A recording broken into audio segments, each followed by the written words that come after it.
positive. And tumaas na rin yung kanilang output sa quarter. 14 points sa first quarter, 14 points sa second quarter, for a total of 28 yun eh. Palo na sila ng 50 eh. Almost ano na nga eh. Almost equaling yung output nila for the entire first half. Alright, at dyan na po magtatapos ang ating third quarter. Ito pong Pure Foods nakalapit na dito sa Santa Lucia Realtors. Knocking on the door. Tingnan natin kung pagbubuksan napakapon itong binitawan niyang tira dito. Ito po ang ating buhay coke shot. Avoid sa defense and with a teardrop. Ito our buhay coke shot. Brought to you by Coca-Cola. Lahat ng shots magaganda at walang katulad. Kaya ang buhay coke, buksan mo. Ayan, oh, ganda. At may foul pa nga dyan, si Marlo Aquino. Pero ganda rin ang screen provided by John Dan Salvador that time. Alam mo itong Pure Foods, wala pang 3-point shot dito sa ating ball game. 0 out of 11. Yes, so James Yap, 0 of 5. So, kakaiba yan, ha? Dahil you never expect that from Pure Foods, especially with Yap.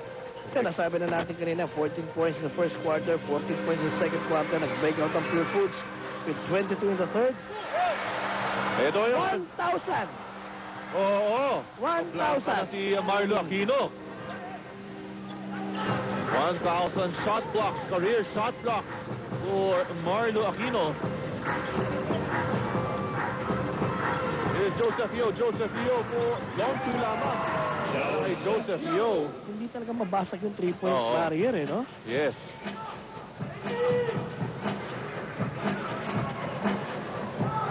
Eto ulit, yung speed for Chico Lanete. Tingnan natin kung paano didepensa ito ng Santa Lucia ngayon. Lanete, scoop shot is good. It's too fast para dito kay Joseph Yo. Actually, na-anticipate ni Joseph na gamitin yung screen but he went the other way. Kita natin dyan ang field goal shooting. Napakataas para sa Pure Foods. Tignan natin. Oh, merong ano itong tinawag? Flagrant? Flagrant foul, penalty 1. Yes. Joseph Yo. Bigyan ba siya chance? Flagrant foul, penalty 1.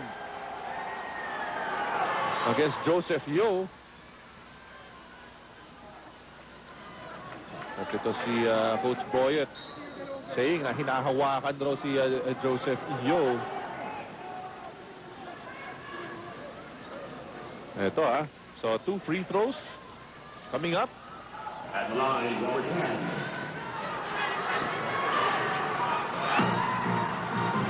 Okay, pasok yung unang free throw. Ito, titignan natin yung nangyari dito. Off the ball, ayan He's denying Joseph Yo. Ayun. Oo. Nandun pa sa katabi pa nila yung referee. Yun na nga, oo. Chico Lanete for 3. Bang! Aling kay Chico Lanete and the first 3-point basket for Pure Foods. Well, this is an uncanny combination para sa panig ng Pure Foods. 5 of 12 sa 3-point shot ng Realtors. Wala pa rin kay Paulo Mendoza. Ito na ngayon. Chico Lanete. Pasigsag-sigsag. Chico Lanete. Binigay kay Romel Aducol. Attacks the defense. And he took it strong, He took it strong. Kasi kanina nasa palpal siya ni Marlo Aquino. So nabuhayan itong Pure Foods TJ Giants dito sa ating fourth quarter. It's all because of Chico Lanete. Towards the end of third quarter, Chico Lanete na yun Yes. At siya pa rin hanggang sa fourth quarter. 5 straight points. Romel Aducol. The hero. Yes. Ang huling laro. Oo. In the meantime, change in personnel. Marlo and Paulo out. Ryan Reyes and Dennis Espino in. Ito para dito kay Romel Aducol. Alright. Parang ganito yung nangyari nung una sila nagkita. Oo. So ito na, tatlo na. Lamang na po ang Pure Foods TJ Giants ang tatlo. Si Rob Sands, nako. Siya naman ang tatawagan ng flagrant. For pushing off against Kelly Williams. Flagrant foul, penalty 1 on Robert Sands. His first personal Okay, foul for Giants. flagrant foul penalty 1 against Robert Sands. Kelly Williams to the line. Ito si Kelly Williams. 18 points and 2 rebounds. And the man of Pure Foods distracting ito si Kelly Williams. Nagpa-apekto naman, ha? You're hearing it. Nagpa-apekto talaga, ha? Well, ako talaga nakakabulbul yun eh. Pag binubuka talaga ng... Eh, bakit ikaw noon? Tahimik na tahimik. Wala silang pakialam sa akin. Ganon. Ito ngayon, Kelly Williams. Tapped out by Romel Aducol. 9 seconds to shot clock of the Santa Lucia Realtors.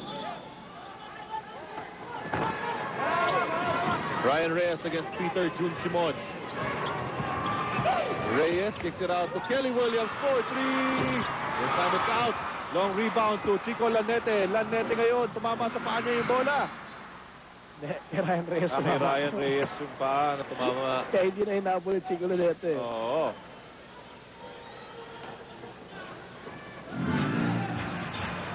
Lanete calls out the play. Lanete dumire-diretso. Oh, bibigay dapat kay Romel Aducol. Romel Aducol was busy boxing out, eh, no? Preparing for the rebound.